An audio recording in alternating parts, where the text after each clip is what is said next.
Bonjour à tous. Ah, juste une seconde, parce que du coup, j'ai encore les membres de la commission des mandats, s'ils pouvaient rejoindre le trésorier à l'extérieur pour faire un point. Je vous remercie. Vas-y, Cyril. Bonjour mes camarades. Alors, je souhaite remercier les camarades des Faux Carrefour ici présents, dont l'audience ne se démange jamais. Jamais dans les congrès, bien évidemment. Nous sommes non seulement bien présents, mais également incontournables dans le paysage social et syndical de notre belle fédération, pour un syndicalisme offensif et constructif. Ces dernières années, et sans doute les années qui viennent, vont être dominées par la crise et ses effets sur les conditions de travail des salariés. Ce contexte renforce la légitimité de notre syndicalisme tel qu'il se définit, libre et indépendant. Rassembler et mobiliser pour créer des rapports de force et négocier sur nos revendications, statut, qualification, égalité entre les femmes et les hommes, conditions de travail, formation professionnelle et les salaires, où lors de son premier édito, Frédéric Souillot, notre nouveau secrétaire confédéral, a largement insisté à des réponses pérennes et durables. Les augmentations de salaire ne peuvent pas systématiquement être substituées par des mesurettes. Elles doivent être adaptées dans un contexte d'inflation élevée.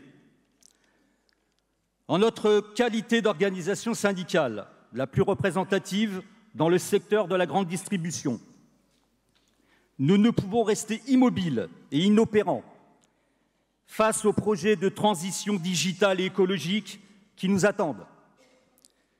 Quels seront les métiers et les emplois impactés par ces paramètres? Quels critères de performance seront associés à ces transformations? Quel impact sur les conditions de travail? Quels accompagnements seront nécessaires pour les salariés en termes de formation? Je suis sûr que les camarades qui nous représentent dans la branche sont conscients des enjeux et sauront faire valoir nos revendications. Il ne peut y avoir de transition numérique, digitale et écologique sans représentation du personnel impliqué aux nouvelles tendances et aux risques de certaines opportunités dangereuses pour l'emploi. Les nouvelles technologies peuvent être synonymes d'inefficacité si celles-ci sont imposées aux interlocuteurs sociaux. C'est pourquoi nous avons besoin d'une fédération forte, forte de ses militants, forte de ses adhérents, forte d'élus déterminés et bien formés à leur conduite de leur mandat. La syndicalisation doit être un objectif majeur donné au prochain bureau fédéral que nous allons élire au terme de ce congrès. Désolé. Et que dire de la syndicalisation des jeunes, qui seront les futurs militants et dirigeants syndicaux de demain? Y aura-t-il une structure pour les jeunes au sein de notre fédération? Le regard des jeunes sur les transformations sociétales doit être pris en compte et interroge sur le modèle syndical, tant dans son utilité que dans sa capacité d'adaptation et de transformation. Ces jeunes salariés qui subissent la crise économique et naviguent souvent entre chômage et précarité. Il est donc nécessaire de se rapprocher d'eux, de davantage les écouter, les connaître, les comprendre. Qu'attendent-ils des syndicats? Que peuvent-ils apporter aux organisations syndicales? Quels sont leurs besoins, leurs préoccupations? Comment mieux y répondre? Comment leur proposer des moyens de communication innovateurs grâce aux nouvelles technologies et aux réseaux sociaux? Comment les affilier dans un marché de travail fragmenté? La nécessité s'impose pour les syndicats de s'adapter, d'évoluer, d'être plus attrayants, d'anticiper ou de prendre le risque de disparaître. Il est nécessaire de renforcer le rôle des jeunes dans les structures syndicales. Mes camarades, dans notre congrès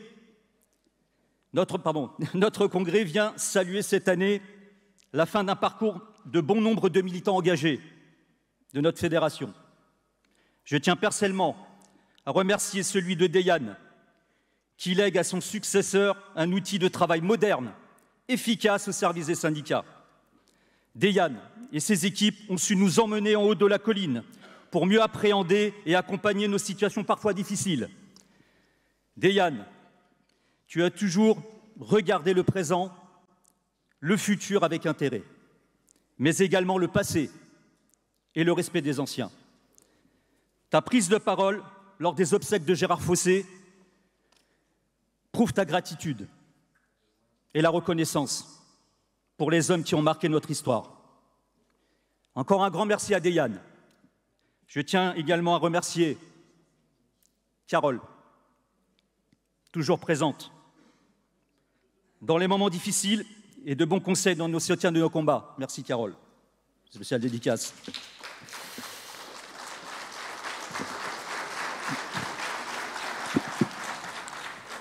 Et pour terminer, merci à l'équipe qui organise ce congrès dans de parfaites conditions. Et enfin, merci aux congressistes. Vive la GTFO. Merci. Merci Cyril.